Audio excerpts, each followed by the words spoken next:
Hello, and hello to my friend Jorge. How are you? Hello, Jason. How are you? I'm fantastic. My name's Jason Ryan, also known as Jay Ryan. This is my friend Jorge.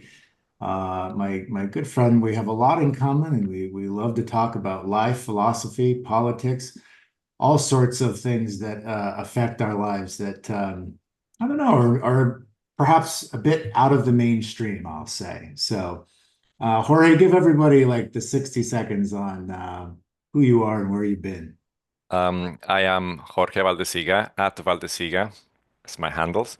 I'm a filmmaker. I am a philosophy enthusiast.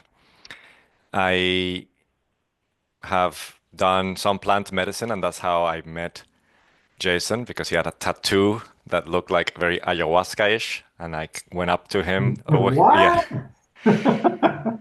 and he was dating a friend of mine, and we connected over that tattoo and our experiences in ayahuasca. And I'm making a movie with about a philosopher's book called Timothy Williamson. Well, the philosopher is called Timothy Williamson. He's from Oxford, and the movie is called Tetralogue, which is a four-part dialogue about the nature of disagreement. So it's four people talking on a train about whether witches exist or don't exist. Hmm, I'm already intrigued. All right, so there's the nutshell of Jorge and my nutshell, Jason Ryan, aka J Ryan. I am a father. I'm a producer, produce radio, television, and lots of web content as well. Um, I'm best known for my work in hip hop and programming that I've done for years for that. Um, but I'm also a father. I'm also a philosopher. I am fascinated with plant medicine as well, other ways of people to heal themselves. I think there are a lot of flaws in the American health system and certainly the mental health system. It's one of the reasons I chose to leave the country. So there's a nutshell on me, and I love having dialogues about all of these sort of things that certainly interest me, and I know interest a lot of people as well because you meet so many people in circles, whether it's plant circles, whether it's medicine circles, whether it's AA circles. I mean, there's a never-ending desire for people to connect and to be heard and also to learn, and um, to share experiences, and at least in my circumstance, I can't speak for everyone, but also to continue growing. Like, I mean, even though I went to school and I got multiple degrees, I mean, I never stopped learning. And that's one of the things why I love my friend Jorge here, because we love talking about growth and the newest thing we heard or watched or a new, documentary or a new book or a new I mean, Jorge was also doing these lectures, for people on what was that app? It was real Clubhouse. Clubhouse, that's right. Hmm. It did to it never really like I never really got into it, but I know a ton of people did. Mm, What was your experience like? Also, mm. just before we get too far ahead of ourselves, because this is what we always do. We're going to call this series "I Wonder" because this is what Jorge and I do all the time. Is we start thinking about things and we talk about things, and so I'm going to start my first question to you, Jorge, with this. I wonder, in your time on Clubhouse, like what did you find interesting about the connection with people, and what were you talking about? Yeah. When the pandemic hit, I realized that I was making a movie that I wasn't happy, the script I wasn't happy with, and I decided that I wanted to become a better filmmaker, a better storyteller. And I, and to do that, I was like, okay, well, one way is to go back to the classics, and I started reading the Greek tragedies.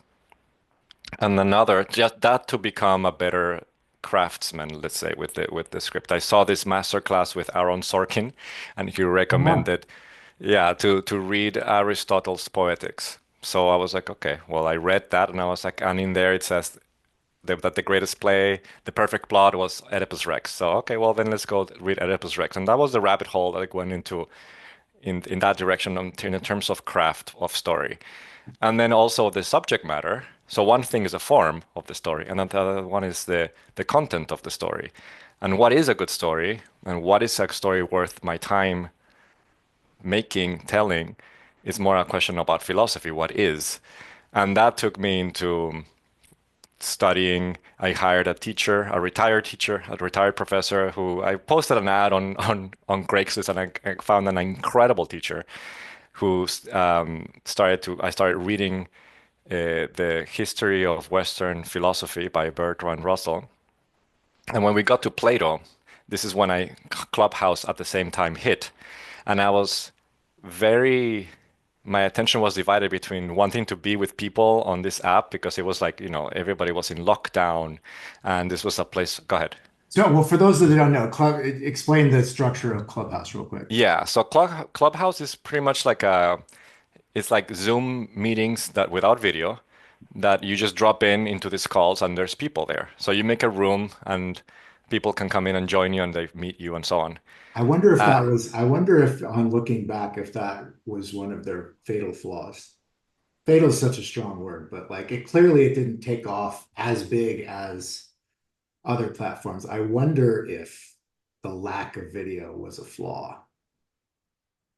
The good thing about the no video was that people were like out walking. They were tuning in. It was like a radio station. Sure, Like sure. you just like you start talking and people were doing whatever they were doing. And there's people that are shy about coming on video. So that took away the shyness of some people, right? But even if you, as leading these groups, would have been filmed, right? You could have had like whole chapters we could be referencing now, but it didn't work that way, right? Well, there's definitely hours and hours of me talking Right. online saved, recorded. Okay. But But one of the nothing here on YouTube. no, I mean, I guess we could put them on YouTube, but like no, they're I have saved hours and hours of this. But yeah, I mean, I think that the reason that it didn't grow further is because like once the pandemic, actually, it's a they're still going on, but like they've morphed into something that is not as interesting to me anymore. Hmm. And people, I think that when the pandemic ended, like people were just not can be social outside of Right. the phone, right? Some people. I Some mean, people, it's so yeah. interesting how, right. I mean, it changed so many lives. I mean, beyond the sickness, but like the humanity of like, okay, you're inside all the time. You must be inside all the time. There's these rules, there's this.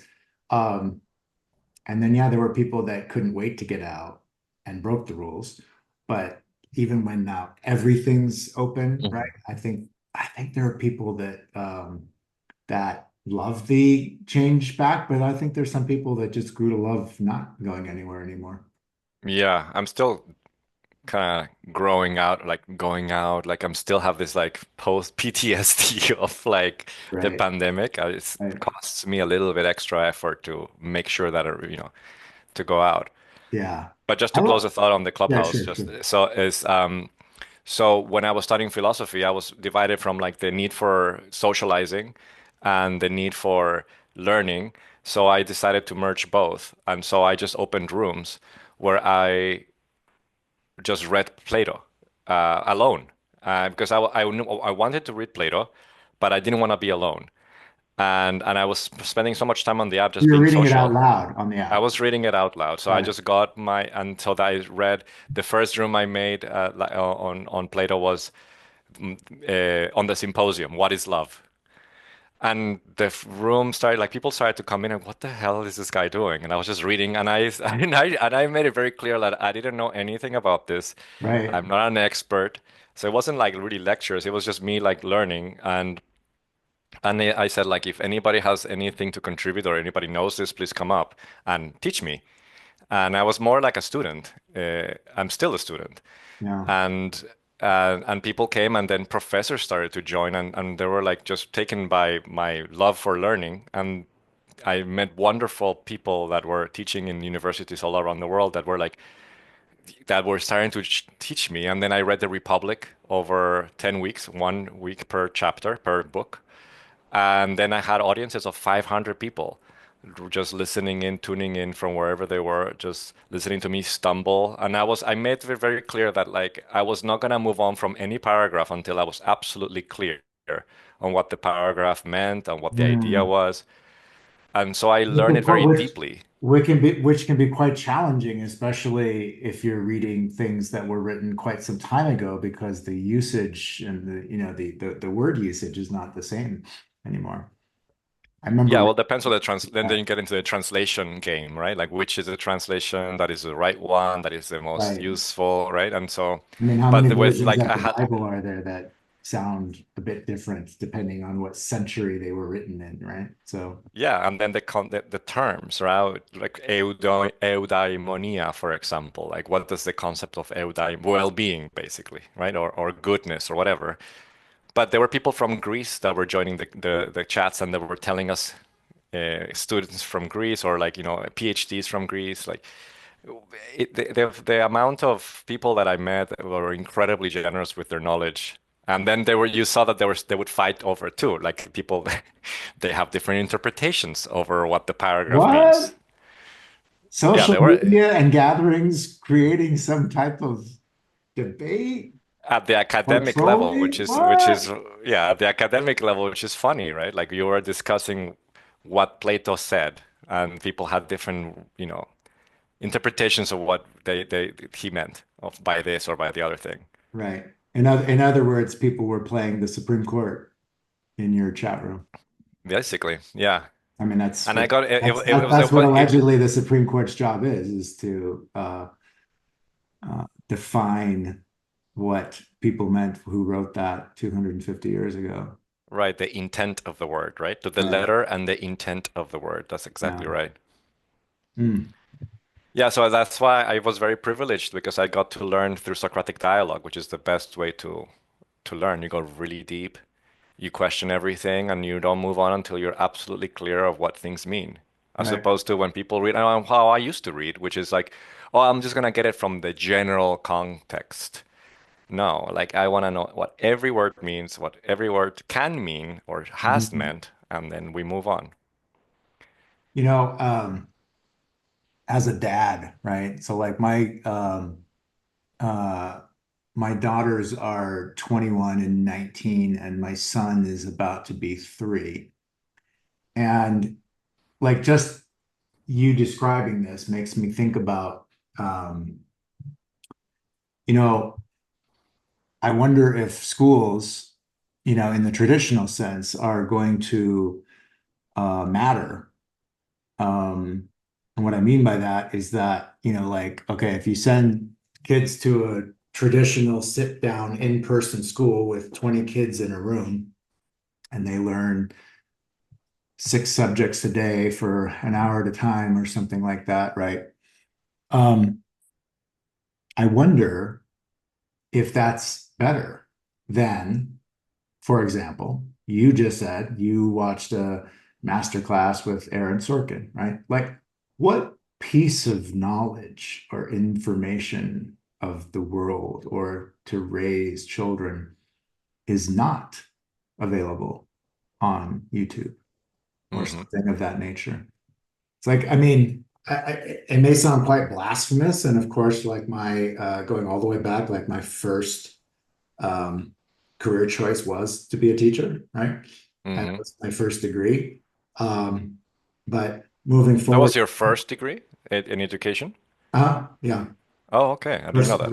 yeah, I was going to ask you because you said multiple degrees, and I wanted to ask you, but then you asked me first the question. Can you go through us? Can you take us through the degrees? sure, sure. So I always wanted to be a teacher in my youth, um, and I followed through on that. Got my degree in liberal studies in California. Got my AA, then my BA. What Um, does liberal studies mean? it's the major for teaching.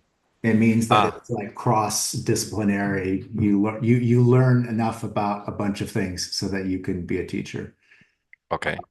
And then you spend time actually like practicing being a teacher before you can do that. But Hmm. anyway, I was a little nerd bot, and I graduated high school at 17, and I was already, teaching when I was 21, 22. What could go wrong? Um, so, so I did that, but learned that even then, I mean, we're talking, 20 plus years ago, I was like, this isn't for me because it's too static, it's too close-minded. They didn't want to hear new ideas. Mm, Um, and I knew that a long time ago, right? I stayed in school and then I got a master's in marketing. So so AABAMA is what I have. But all that being said, I mean, those are, papers, but the experience and the discipline of like doing everything, have been very valuable in my first half or 60% of life. mm. Um, it's been really helpful to get ahead in the American way, but I'm not really interested in that stuff anymore. So I mean, But that's my assumption is that like I mean besides the paper, the more about the experience of teaching. How long were you a teacher for? 1 year. Oh, only 1 year. One Um, year, one year classroom and about 8 years in after school programs, which was oh, different. So tons of experience, with children, but only 1 year as an actual teacher. And I was just like, oh, no, no, no, no, I gotta go. so the 8 years of after school program was before the 1 year of teaching? No. Before, during, and after. Oh, I see. Yeah. And the year that you were teaching as a professor, as a teacher, that's what turned you off. No, yes. Yes, the politics and the lack of interest in there were a couple of things. So I was working in a very renowned school district at the time in Orange County, California. Mm, And they turned out smart kids, right? Or they had the best, test scores and all those things that mattered, but yet they were pushing kids through whether they should be or not. And they didn't want to hear anything new. And they they were were pushing kids through what do you mean? passing them to the next grade, whether they were ready or not, because Oh, it's a knock on their numbers if they would keep kids back and mm, they keep their numbers. And again, like no offense, but I mean, there was a bunch of middle-aged, um, mostly female. We know what we're doing. Who are you? Mentality. And I was like, I'm never going to be accepted and I'm never going to be able to make a difference here. And so I mm. left. Yeah. I mean, there were some other reasons, but those are the those are the ones that related to the actual school. But yeah, Wow. but but I mean, back to my question is like, I wonder if Clubhouse and I mean, even right now, like I'm raising this son.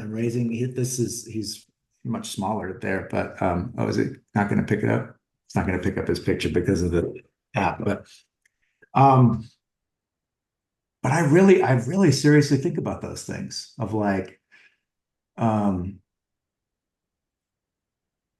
can teaching be done like even better than just being reliant on rolling the dice of who's going to teach your kid at a school? Yeah, I think that the best, from my experience, the best way is Socratic dialogue. It's really just asking questions and really like ask the kids are the best at this, really, like because they ask why all the time. And Sure. instead of shutting them up, it's more like the kids are philosophers, right? Like, why do I need to learn this? And if they don't see a good reason to learn something, they're not going to want to learn it. Although, if it's just for the grade or to please their parents or whatever the story is, it's not as strong as like, well, if you do this, then you can get this other thing that you want, right? Like, and the incentives are not there properly. The reason I got far along in philosophy is because I really wanted to know. Like I really, and and at some point I was very I realized, oh my God, I was 40 or 39 when I started this journey into philosophy, and my professors were like, I was feeling bad. Oh my God, I'm so late to the game. I Mhm. have no idea what I'm doing, and I'm just starting this.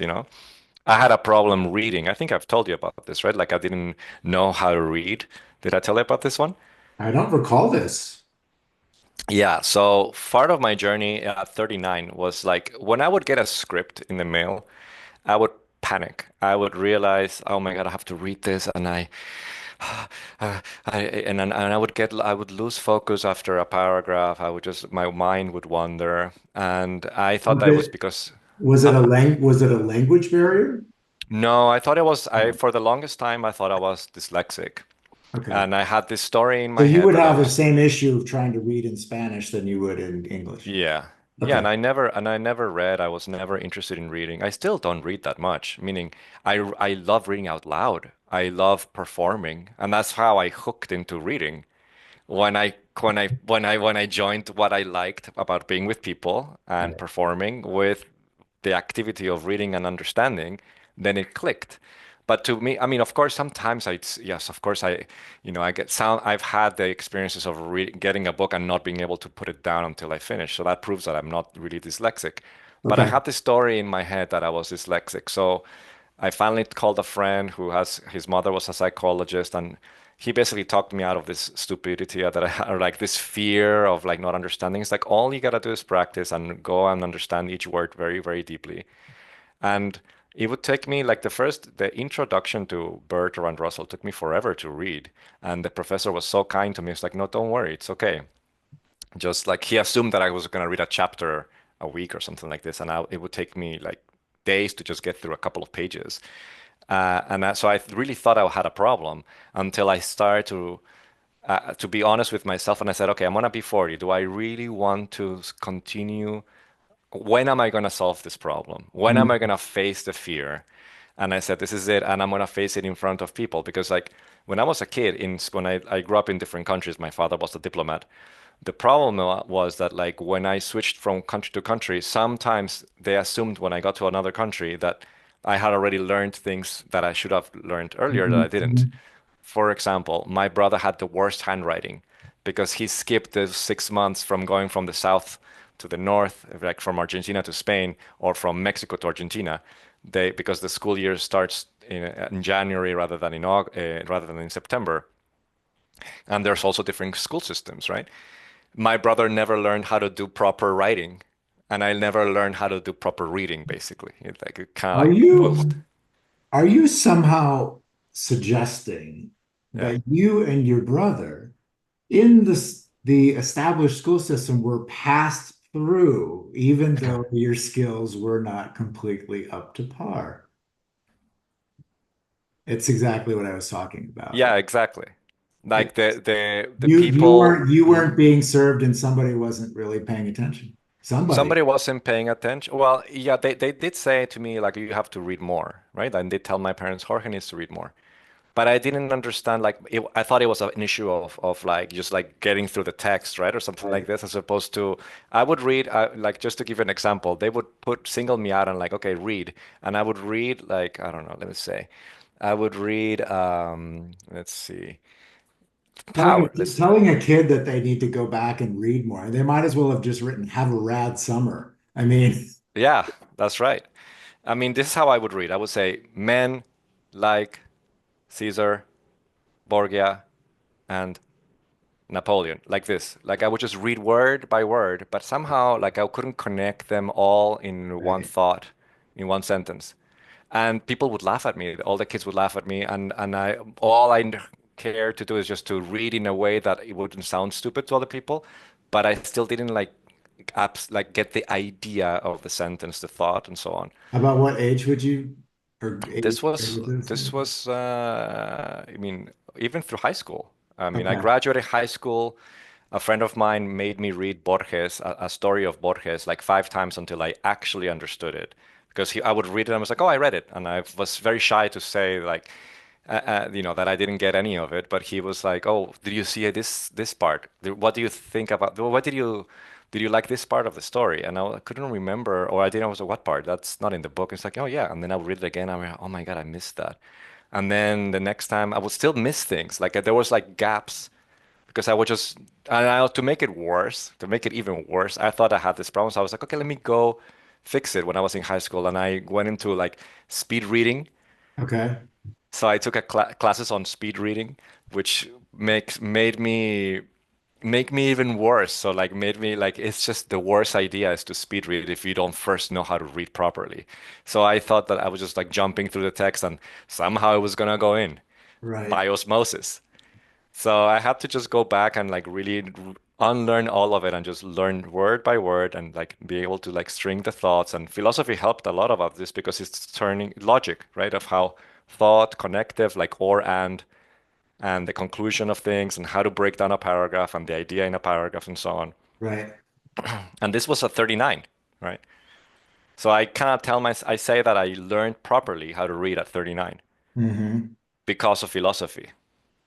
This is making me think because you're talking about 39, 40, working on that, your love of philosophy. And like, I mean, and I know your life, which is, um, semi-structured, definitely less structured than mine is. But do you have any idea of having children? Yeah, I mean, I wanted to with yeah, with two girlfriends, three, I I I wanted to have children. Yeah. Mm, Yeah, but one of the relationships was very tumultuous and I just couldn't f see myself.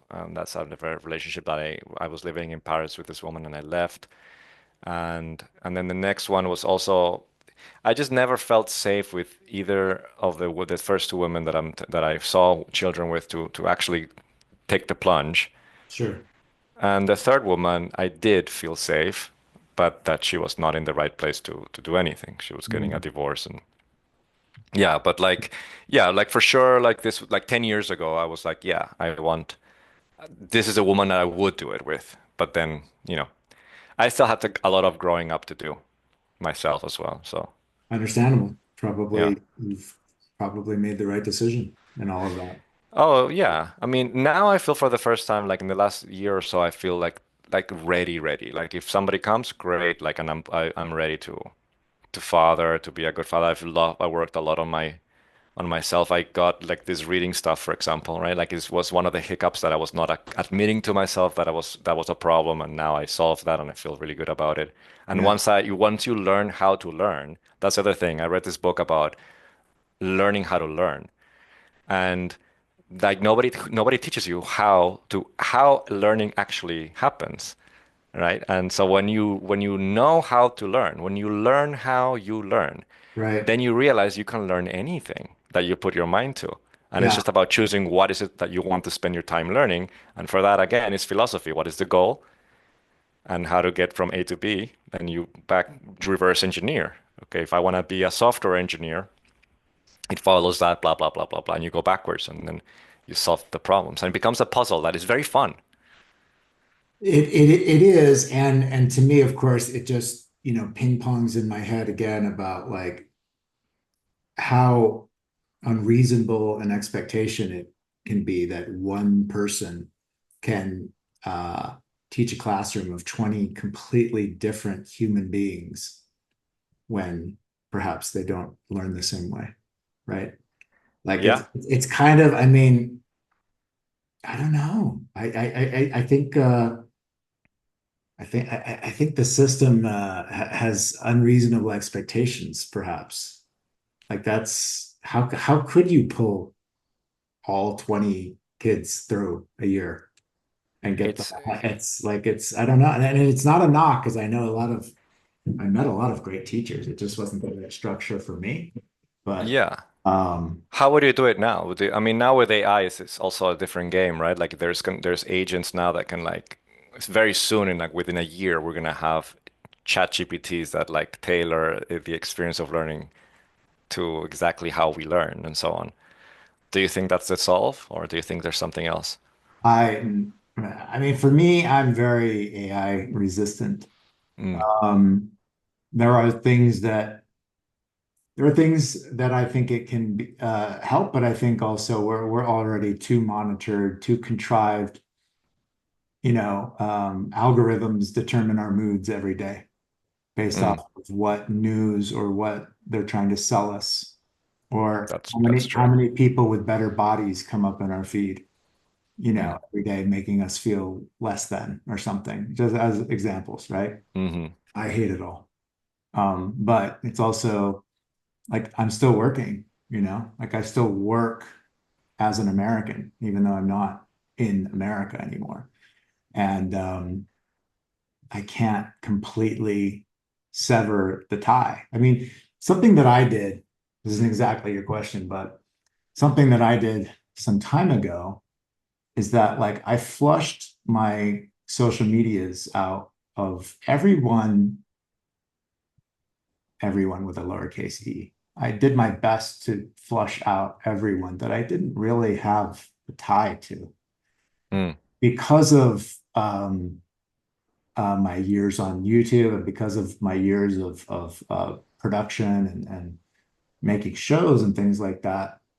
There are a lot of people that love the shows and love the products and that came along for the ride. And I mean, I dropped probably like 12,000 people off of my Instagram, for example.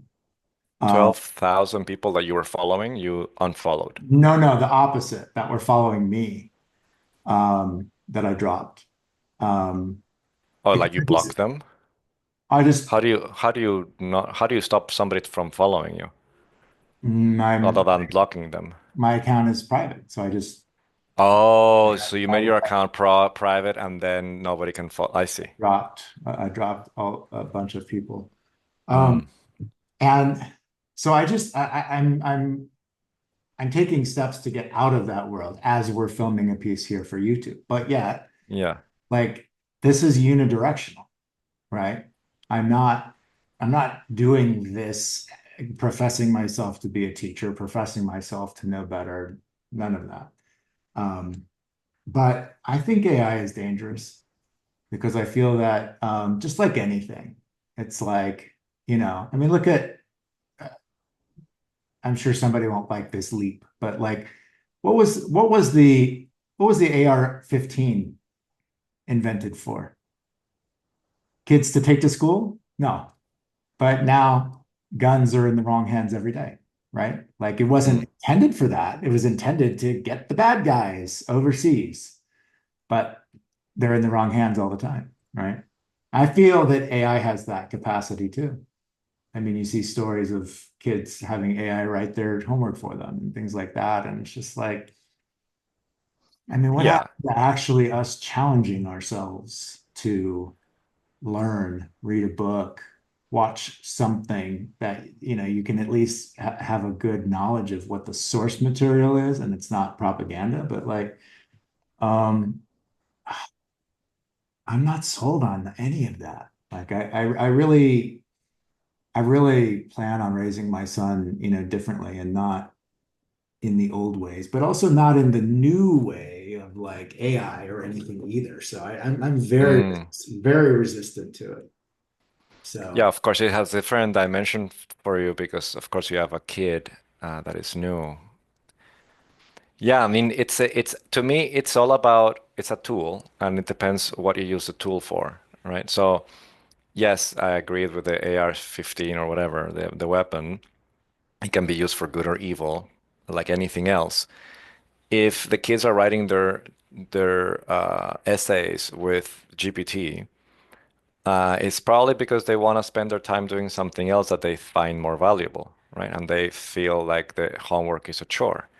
So the underlying problem is that they don't see value in doing the homework themselves or on learning. And that's the underlying cause of why people don't learn, is because they don't see the value. When you start seeing the value, so for example, Aristotle, Plato, they said the greatest pleasure is to learn. The greatest pleasure is philosophy. That's if you read the Nicomachean Ethics, that's the ultimate, like, how to live your life is pretty much ends up like, summed up in like, go learn, right? right. That's like the ultimate pleasure. And it's true. Like once you actually start learning, and for the love of learning, because it's akin to sex. When you get your neural connections and you get a new idea and you suddenly, oh, is really orgasmic, and it's hard. It's probably like I have to agree with them that it's probably one of the greatest pleasures. Like in Clubhouse when I was reading Plato or Aristotle, whatever, and I would get an idea. That's after like, pounding at it and trying to understand it, and you get it and you're like, oh my God. And it's an insight. And suddenly you're level up in the reality and you see everything from a different perspective. It's really like you just had sex. It's really hot. And of course you don't get this unless you really want to get it. I think like I probably when think you I learn think therein lies one of the problems though, right? Is that not everyone will feel that same way. So it's like if I think if everybody it, feels the same way. Because it's like the video game. It's like when you beat a level, right? Like, oh, you get this sense of like accomplishment, right? It's the same thing. And when you figure out what the boss, the strategy to beat the boss or whatever, when you, we all have we have some level of knowledge about this, all of us. Even if you're like, if when you struggle with somebody, you even to struggle getting out of the bed, right? Like when you finally do it. There's a level of accomplishment. And when you're doing in the world of ideas, when you're dealing in the abstractions, it's just immaterial. And there's like some level of, yeah, it's brain activity that you don't get with a video game. It's higher level. but I don't what know. okay, I think it's really hard. Tell me. sure. I hear you loud and clear. But I wonder, how do you feel like, okay, so what happens though if kids don't want to do their homework because they're not interested and they want to do something they're more interested in? So what if the thing they're more interested in is playing whatever the gaming system is of the moment, and they Yeah. want to do that for 8 hours? Where's the I don't think it can only just be kids making their own choice of what they're more interested in. I don't know if that's Well, yeah, no, like what, how to guide them into the right types of pleasures, right? It's basically how do you get somebody that is into one type of pleasure to figure out just tasting menus, right? People like as a parent, I mean, I'm not a father yet, but as a parent, I would assume that you want to give the kid every type of food so that they know that by themselves what they like. And also you teach them like there are certain foods that are not that good for you, and you do your own choices. Like if you eat this, you end up gonna have problems later with cholesterol or whatever the hell. And here are examples of the people that do live these lifestyles and they end up in the hospital. Do you want to end up in the hospital? Usually kids realize by themselves, no, actually, I don't want to end up in the hospital, right? It's like I think people, I mean, I don't know. maybe I'm I naive. don't know about that. Have you looked at the size of kids in the United States lately? Well, but the kids are not fit. I mean, I mean, yeah, sure. Yeah, and there's obesity everywhere, and like it's like on a But it's rampage. really, really, really, really bad in the United But do you States. think it's the kids, or do you think it's the parents who feed the kids? Well, this is a whole other episode, but it's the kids, it's the parents, it's the double income families that have to work all day and aren't watching, and they're not making actual food for their kids, and it's the American marketing that lets you put any poison on anybody's plate without regulation. It's disgusting. Yeah, It's the American way. I mean, yeah. I mean, and the marketing it's people are, all of it. It's yeah, all and it's they're all of that. And I'm sure I missed some nuances as well, but it's no, it's of course. all of it. If It's if all the of it. kids, yeah, if the kid is like addicted to the TikTok and they're getting ads for Cheetos all the time, and their friends are eating Cheetos, and like, yeah, it's very complex. Completely agree. Have Like, I it's not told just. you, have I told you about that when I revisit California, how I get sick? Oh, really? Uh-huh. Tell me more.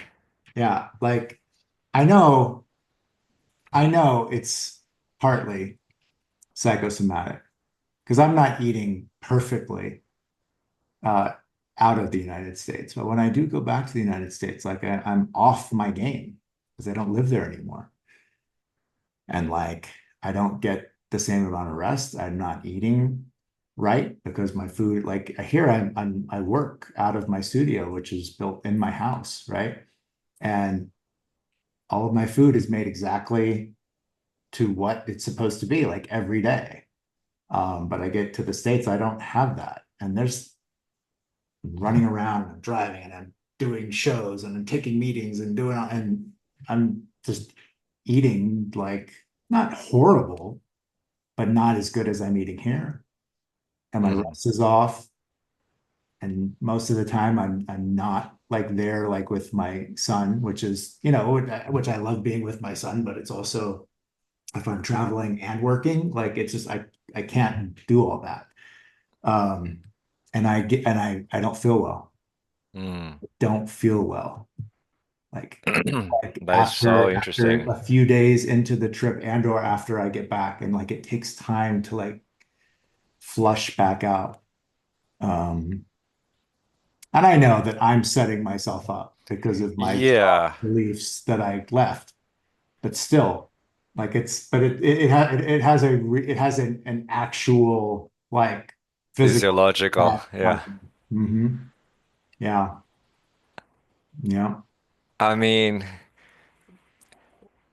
I never thought that you would be into Del Taco, for example. So I'm wondering if when you Oh, come Del here, that's Taco. the first place to go. Well, that's it. For those of you who don't know Del Taco, it's a California fast food chain, but it's uh it's not terrible though. Del Like, Taco? yeah. Well, no, I Like, mean, but I guess what I'm trying to say is like, by the time I order my chicken soft tacos and I don't eat the tortilla and I don't eat the cheese, I mean, you're basically talking about chicken, lettuce, tomato, and a little bit of sauce in it. hormone chicken because it's grown in factory farming and so on. Well, okay. I mean, All right. you got me there, but I wasn't. I mean, but who's eating, at a cage-free, hormone-free farm every day? Like nobody. I eat organic every day. My point is that you can eat in California and not eat crappy stuff, but like you also like Del Not Taco. when I have to be at work at 5 in the morning and I don't have help and I have to run around for 14 hours that day. No, no. It's and here I make the better choices because I'm in my home base, right? Yeah. It's fantastic. You are correct. Of course, it is possible, but it's not like I'm just spending a 12-hour day with like no uh, speed bumps or I have to be in Burbank this many hours, and then I have to go wherever hotel I'm staying at, and then I'm rushing over here to see family, and then going over like there is no having exactly what I need. Anyway, But you can, I mean, well, just to push back, there are ways to not, at the very least, not eat fast food. Like you can Uber Eats, you not can everything get, is I'm not eating Del Taco for, 7 straight okay. days. Okay, just making To, sure. to, to, to, Just to, to five. be Just to five be days. perfectly clear. You're such a twat. Um, but um, even with my uh, options and availability, I'm not alone in that. It just goes back to my point, which is that food is not regulated in the States and everybody gets really fat really easily. These 1,000-calorie coffees that people go through the drive-through at Starbucks every day for. What the fuck is that for? I mean, I'm not into that, but like it's just everywhere. Yeah. The choices are horrible because they taste better and they're addictive and they sell better. I don't, I'm more on the individual responsibility side. Like, if you don't know what you're eating, then maybe you should learn what you're eating. Like, I was at the gym with them. There was this girl uh, that she's like, oh, I started with a trainer, and all I did was like stop drinking coffees. I'm like, oh. what were you drinking? What's wrong with the coffee? And I was like, well, I was drinking the Starbucks coffee that has like all exactly what you're saying, right? And then as soon as she realized that there was like I don't know how many calories in this grande latte with mocha and whatever, the minute she dropped that, she started to lose weight. But like, oh, how didn't you even why did my point, I guess, is why if people get the education about what is a caloric, a proper calorie intake and so on, you don't have this problem. And then people get choices. Like if you know you're at so this age and this height and this is the optimal body mass index that you should be at, blah blah blah blah blah, lingo that people don't even know, right? Unless they're actually working out and trying to gain muscle or lean or lose weight, then they don't really get concerned with how many calories or how much cholesterol is in their diet, or if their chicken is hormoned or not. Right? So like it's usually gets to the point of like when they're obese and all this that they're starting to get concerned to learn how to live better. So my solve is to have that in school. Like there should be a test that know how much is it, how is it, what is a proper diet. And of course, this is very contentious because then it's like you get into like, well, should dairy be included or not? And is the dairy farms and like the pyramid and who's pushing for like the grains to be included there and Yes, like, yeah, yes.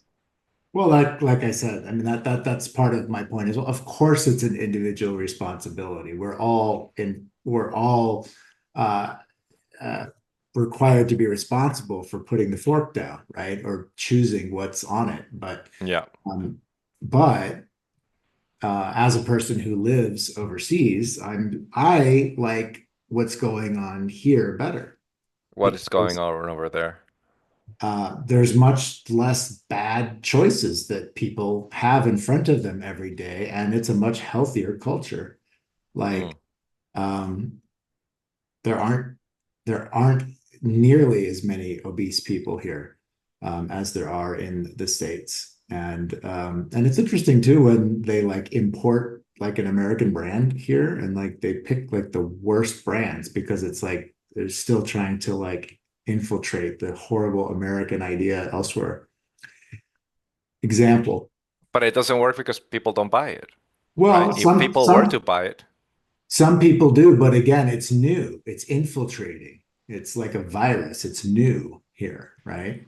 Like, of course, McDonald's has been around since the beginning of time, but like yeah. now, for example, a year ago, they built a Krispy Kreme. Okay, Krispy Kreme donuts to me in the States are crap. Like I don't think they were any good, but that brand got brought here. And then now, like a couple weeks ago, they brought Dunkin' Donuts. And now I'm salivating. Dunkin' Donuts, what happened to your individual responsibility, Jorge? Hey, listen, Krispy Kreme. Oh my God, it's so delicious. But the problem is that you I know, cannot, yeah, you can just splice it a couple of times and just eat a little, right. oh my God, you're killing me. But When but but my where's Krispy Kreme? I'm like getting delivered. but I feel like I feel like yeah, the import some of the imported American ways, I'm like, God, that's what I was trying to get away from, you know? And it's like it's big business, So don't put the choices in front of me because I can't control myself. Now I'm going to big Dunkin' Donuts on the way back from work. no, no, because it's crap. I don't like it anyway. But I'm just saying, Okay. like, big business and bad health. Bad health is big business, is the point of what I'm saying. Um, it's it's just gross. But For me, like if they're not taking off, it's because people are not buying it. I believe supply and demand. And if people were to choose healthy things, those businesses will disappear in the US. And there's a very big healthy movement going on, especially in California. And there's tons of really good like healthy restaurants and less bad restaurants. Like, and LA's a bubble. But yeah. yeah, I could always get great food, in LA. But it certainly is not what the majority of what's happening in America. It's Yeah, for sure. For yeah. sure. I mean, some people like, like would be like, "Oh, let's go to a In and Out." I'm like, no, why?" Like, But like in Europe, right? oh, in Europe is yes, a They would different game. have to label if something was GMO as a warning. Yeah. Whereas in the States, they brag when it's non-GMO because GMO is the gross standard. So I still think, yes, it could be individual responsibility, but come on, if the country's rooting against you and not even I don't have a problem with trying to help GMOs. you, I, I I don't have a mean, problem with GMOs. I have a problem with pesticides. And in Europe, there's for sure there are bans. There's certain chemicals that you cannot use that in the US are like, oh, use them willy-nilly. But GMOs per se, I'm not against. Like the idea of GMOs is great. I think is very, very beneficial. It's just like CRISPR or anything like this, like genetically modifying grains to make them more nutritious, for example, or resistant to certain pandemics or so on. I think it's great. It's just that the some chemicals that go in, go ahead. some GMO.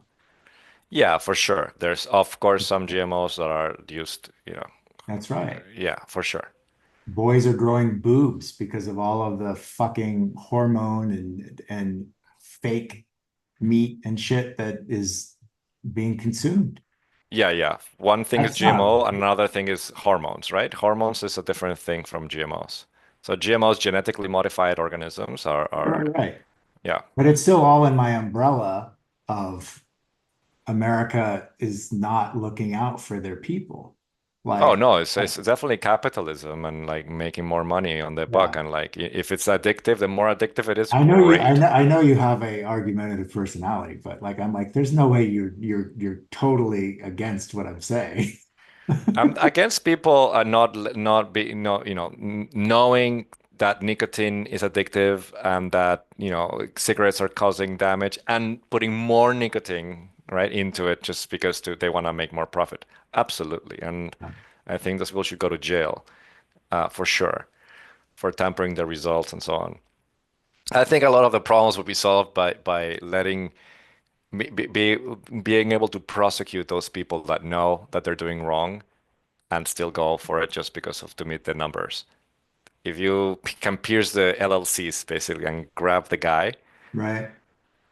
yeah, Yeah. all of this would go away.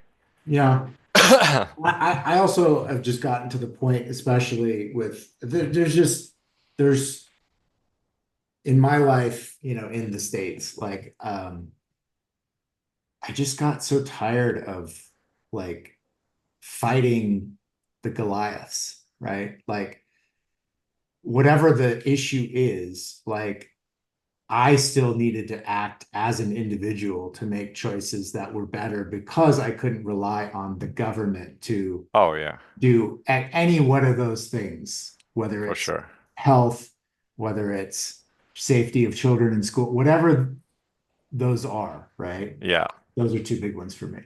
But like I still have to act as an individual anyway. So to me, it also became like, well, what am I fighting for? Like yeah, America's not going to change. Like those things aren't going to change. So why? Why participate in it? Right. And so it's like for me, I enjoy like a very different lifestyle now where I don't have to have those battles all the time. And I don't have the worries all the time. It's like it's just such a calmer life, you know? but I mean, it's so interesting to me that, assuming that over there you have the same choices than here, like the Krispy Kreme, the Dunkin' Donuts, why is it that You're just talking about food. I'm still talking about guns. I'm still talking oh, about I see. marketing. I'm talking about all the battles that were not going to be fixed by me as an individual in the United States. So why? Why participate? Why keep fighting? Why not just go someplace where guns aren't prevalent? Yeah, They're not extinct, but they're not prevalent. yeah, Why not go to a yeah, place where there are actual like animals running around and yeah, and people grow their own food yeah, and like I don't know, like you're not competing. Your 6-year-old child's not competing with the next person of who has the better iPhone. I mean, yeah, none of that shit's going on here. Those are three examples. So you are right. yeah. You are right on some of your. Perhaps I'm exaggerating a bit on the food, but still, all those. there's a But on the iPhone, I mean, I grew up in Costa Rica, right? So like it's not like I didn't we still had, oh, this person has this that I like the envy and the competition is still there. It's just like in the US, maybe because there's more affluence, there's more money. of course. The ridiculousness of the competition it goes to such a level of Yes. maybe that's what it is. Like so we're Again, sounding in like maybe I said, but also guns are not extinct here, but they're yeah. not prevalent, right? Yeah. And the I mean, of course, kids will be kids and competition will still always exist, but it's like I just don't, it's just it was gross raising kids in that Yeah. for me. It was No, my no, the my level. experience. No, but it's more about it's more I think it seems like that is more about the wealth. So if you grow up in Orange County with like the rich people, like you're not competing about the next iPhone, you're also competing about the next, who has the best car, the whatever Tesla, the whatever Porsche, the whatever, right? Like there's more money to be spent, so there's more competition around more things. Right. Whereas in Costa Rica, the salaries are smaller and people so maybe the problem is affluence, right? Like affluence and having no direction and hedonism Mhm. get just amplified to such a degree that people get lost. And that's true, right? Like the more money you have, the more choices you have and the more potential for bad choices to happen based on what everybody else is doing. And if everybody else is like really into whatever the Instagram is telling them that they should be into, then things go astray real fast. Yes. Yes. We You agree on are, something. we've agreed on most everything. It's just, it's the details. It's Yeah, the, yeah, yeah. it's the details. And Yeah, also but it's affluence. It's in really a, what it is. Yeah.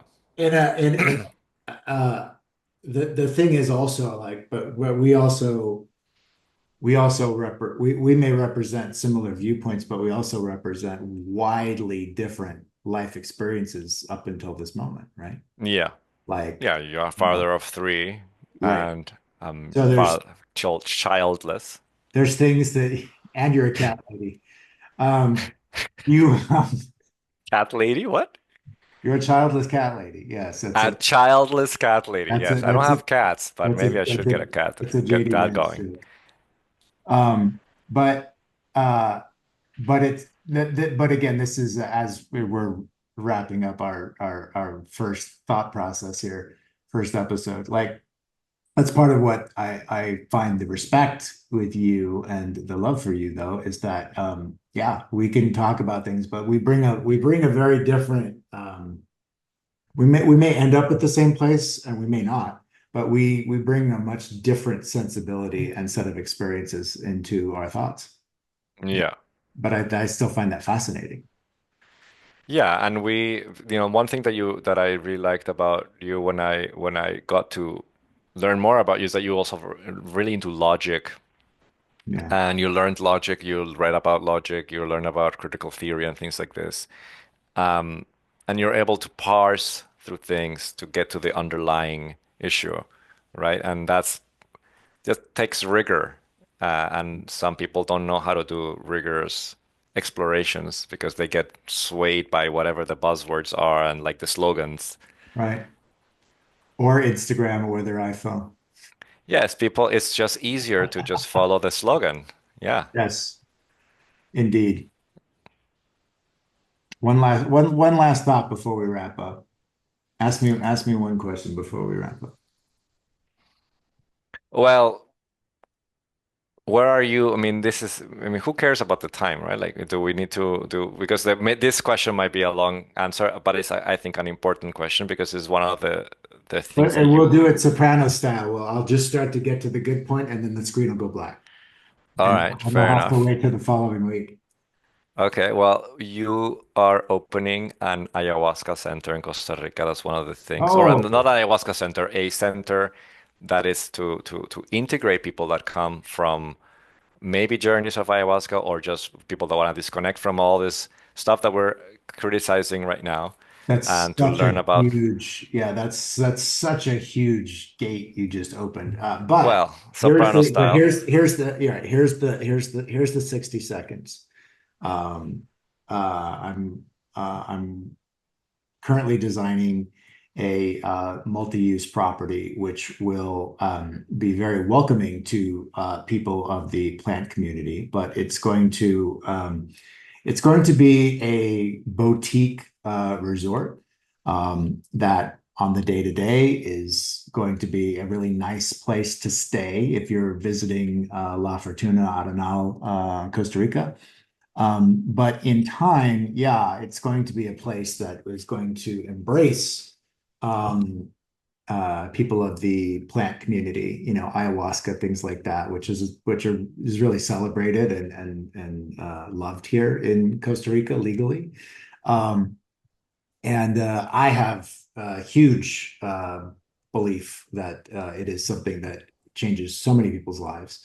And so I will be building a resort that at times can and will be used like as a wellness center to people that want to journey and travel and or be there before, during, or after their ceremony and actually, have an owner, manager, fellow human being on site that actually has a little bit of understanding perhaps of what they're going through because um, making huge um, uh, uh, making the huge step of choosing, plant medicine and changing your life.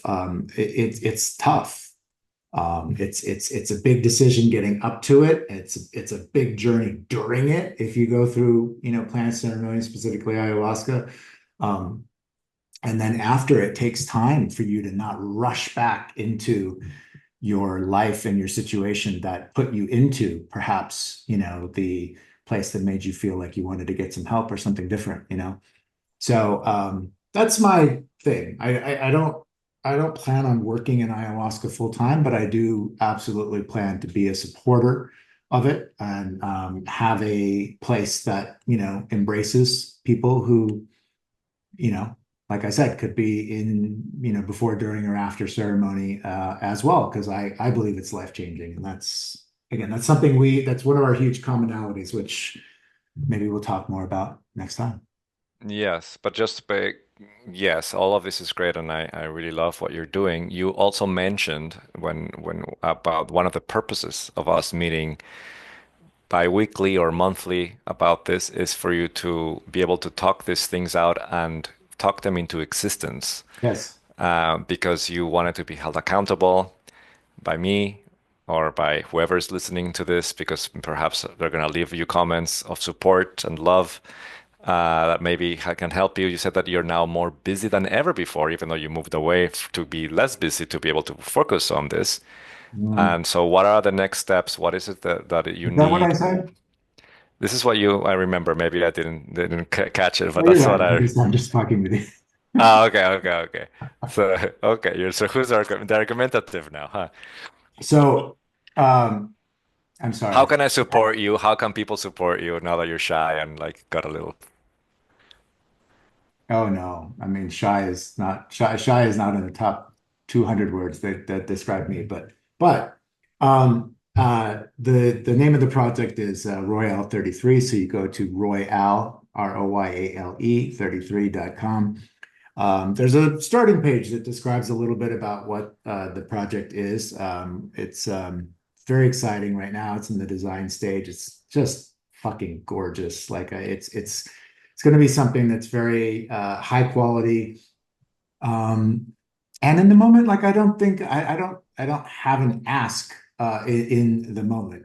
It's just really Mm. about um, finishing the design stage, and then it's got to go into, I mean, of course, approvals, financing, all those kind of things. So, overseas finance is very complicated, but we'll get to things like that later. But Royale 33, if you are watching now or if you're watching in 2029, take a look for us. But you, as me, holding you accountable to Mhm. bringing things into existence, like what is it that what is the timeline that you want to make sure that comes? Right now, we're in Or September of 2024. I am hoping to break ground by spring of 2025 on this project. mm, Um, They're Breaking ground, but you already have a property, no? yes. So what Mhm. does breaking ground mean? Meaning having approvals and actually like starting by, even if it's just building the first pillar of the first wall, it's Okay. Oh, uh, but besides the property, the house, am I wrong to say that don't you have a house already in La Fortuna that this is like no, they're gonna be? it's Oh, okay. completely So you just have blank.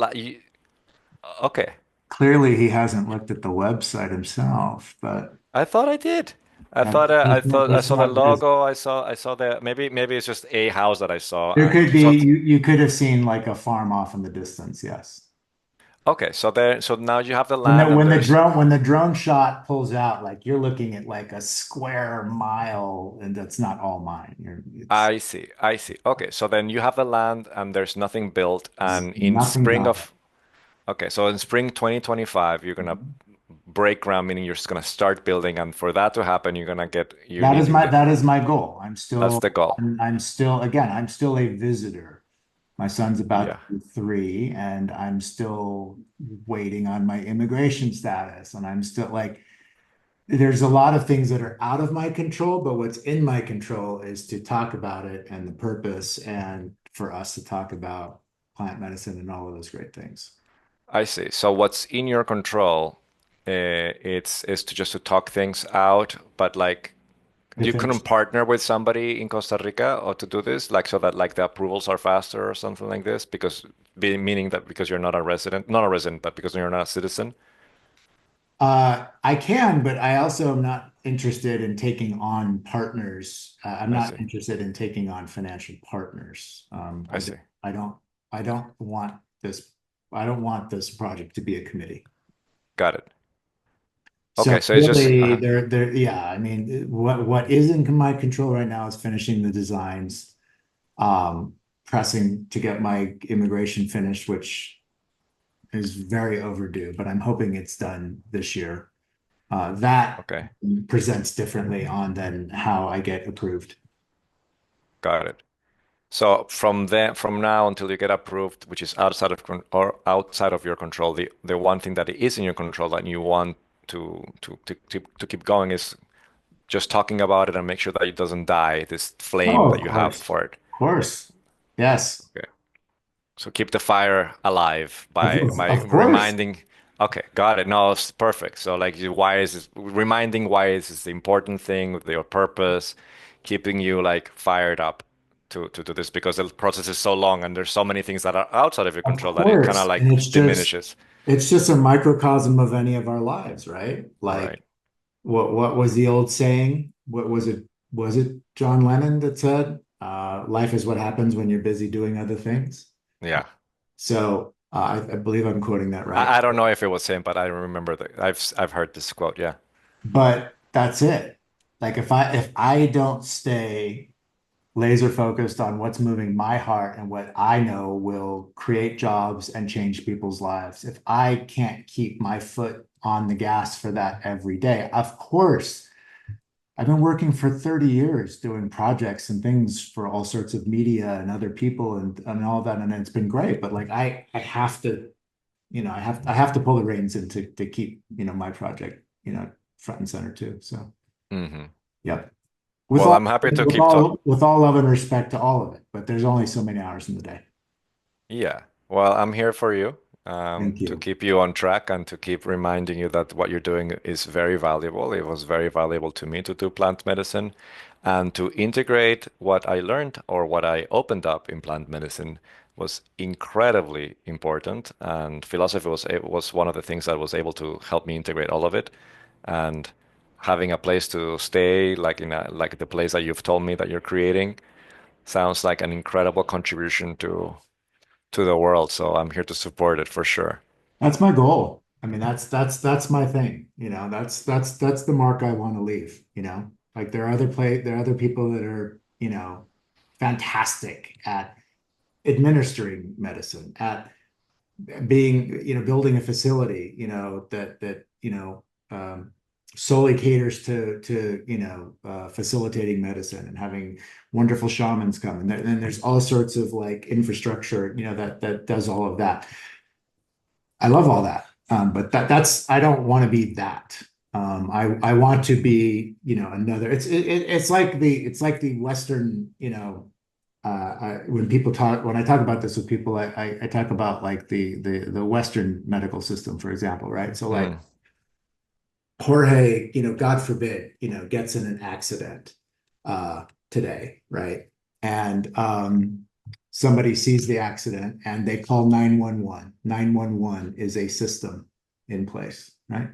911 gets in contact with an ambulance. Ambulance is on call is a system, right? Then Jorge gets in the ambulance and he's taken to a medical center. A medical center is a system that's already in place. And then he's assigned a doctor. And then he's hurt and he needs physical therapy. And then he's assigned a rehab doctor. And then he's prescribed medicine from pharmacist, which is a system, right? And then weeks and weeks go by and you're rehabbing your body because of the injury that you sustained. All of those things are a system, right, of the Western medical system.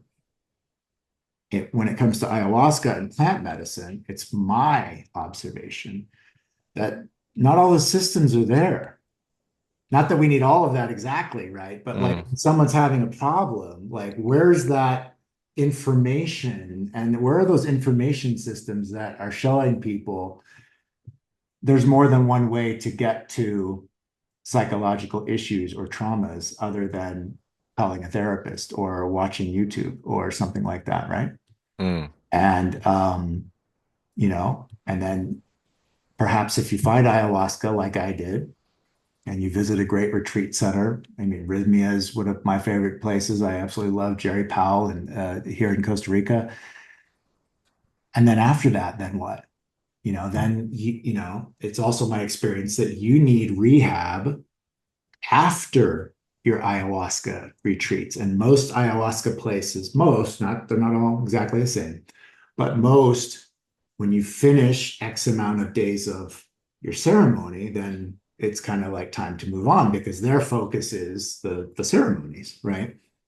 And so that's why, like I said, I want to sort of be this idea of a welcoming halfway house, if you will, which sounds, crazy, at least by some of the, notes of what that means in America. But like for people who are thinking of medicine during medicine or after medicine, and you're in a very vulnerable state, and it's like it's a place where um, it's important to be in a supportive environment. And Yeah. that's not all this place is going to be, but it's going to help. It's going to be a place.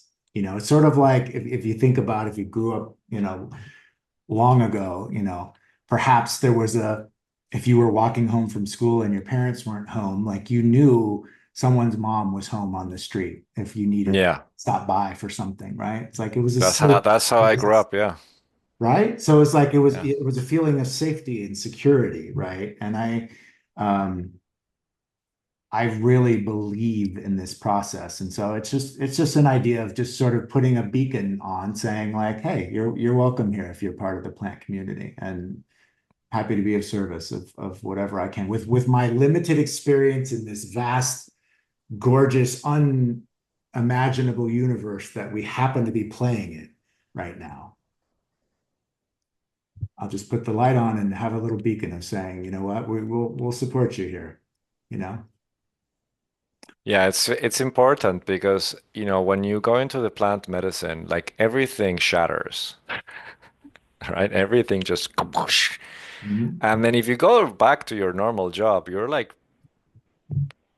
putting it together, putting the plane back together and trying to fix, and like the life change might be massive in such a way that like you need time to land, you need time to like pick up the pieces, and people that have experienced this Pandora box opening to help you into something that is like feels authentic to you, to your new self, to your new an understanding of self, right? Not your new self, you're still yourself, but it's a deeper understanding, maybe a new understanding, maybe not deeper, but a new understanding of what you are, what your place is in the universe, what you want to do with the rest of your life. Now that you realize that, whatever the realization is, right? And that the time here is limited. and that it doesn't really matter. Money doesn't really matter that much. It matters, but not that much. And other things matter much more. Relations with people, Yes. acting well in the world, faring well. Mm. See, yeah. I would love to take like the last like, like 2 minutes of this and sort of like catapult us, to our next visit Yeah. because there's all sorts of debate even on that. Leaving a mark, is that egotistical? Like that. We can we will, come back. But like, yeah, thank you for getting me to the point of discussing that. And yeah, I think we have so many things to talk about. I think we'll pick up next week with maybe plant medicine. Yeah. Yeah. That we just basically all of this hour, much time we've done so far, was really to just come to this last few minutes, right? Like it's because that's really where what actually matters to us. It's what matters to you, and what I think this the purpose of you calling me to do this. This is really this is the meat of it. The purpose of me calling you to talk about this, and you were busy, and you said maybe a few minutes, and I said, "Oh, don't worry about it. We'll just talk about it tomorrow." And you stopped what you were doing anyway, and you video chatted me right in that moment, and here we are. So yeah, Yeah. Yeah. strike while it's hot. Yeah, exactly. And you said like, let's do it in the next 5 days. I'm like, Sunday. Yes, you Yeah. did. So next Sunday, Why the not? same bat channel, same bat kitchen, Zoom coffee kitchen. Exactly. Yeah. Now, please don't turn that way. Yeah, over there. Wait. Please don't turn the tip meter. Like, how tacky is that in your coffee kitchen? Oh, You wow. have a tip meter behind This your is, head. and you have the Perrier. This is great. Oh, on your screen, I have the Perrier. You don't see here the Perrier? This is not in your screen? I think it's showing backwards or something because you're pointing at the plant. But yeah, I see the Perrier Oh, and I I see. see the tip meter. But anyway, it's all good. Interesting. I love you, my friend. Thank you Love for you too. being a part of starting this conversation. And yeah, we'll continue. Sounds good. See you soon. Thank you. Bye. Bye.